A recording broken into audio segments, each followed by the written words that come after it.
அச்சோ பாட்டி உங்களுக்கு என்னாச்சு? உடம்புக்கு முடியலையா? இவ்வளவு மாத்திரை போடணுமா? அச்சோ சரிங்க பாட்டி, போடுங்க, நீங்க மாத்திரை போடுங்க. பக்கத்துல தண்ணி இருக்கு பாருங்க, எடுத்து வாயில போட்டு அப்படியே நிறைய தண்ணி குடிங்க பாட்டி. நல்லா சாப்பிடுங்க பாட்டி டைமுக்கு, சரிங்களா? அந்த மாத்திரையும் போடுங்க போடுங்க பாட்டி. ஒரு மாத்திரை கூட மிஸ் பண்ணாத போடுங்க பாட்டி. பாட்டியோ ஒரு வழியா மாத்திரை போட்டீங்களா? சூப்பர் பாட்டி சூப்பர் பாட்டி. கொடுங்க, என்ன மாத்திரை போட்டிருக்கீங்க? கொடுங்க, நான் பாக்குற பேர் படிக்கலாம். கொடுங்க பாட்டி, பாக்குறேன். நான் கரெக்டான மாத்திரை தான் போட்டிருக்கீங்களானே. இந்த மாத்திரையா? என்ன பாட்டி சுகர் மாத்திரை சொல்றீங்க? ஒரே கசப்பெல்லாம் இருக்கு. எப்படி இதெல்லாம் சாப்பிடுறீங்க நீங்க? பாட்டி பாட்டி புருங்கத்தம் பாட்டி, இருங்க பாட்டி இருங்க பாட்டி, கூறுங்க பாட்டி. பாட்டி பாத்தீங்களா, நீங்களும் கொடுக்காம என் கூட விளையாடுறீங்க. பாட்டி கொடுத்துருங்க கொடுத்துருங்க.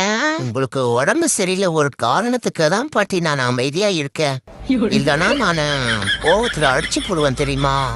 போடுங்க பாட்டி, நீங்க என் செல்ல பாட்டி இல்ல.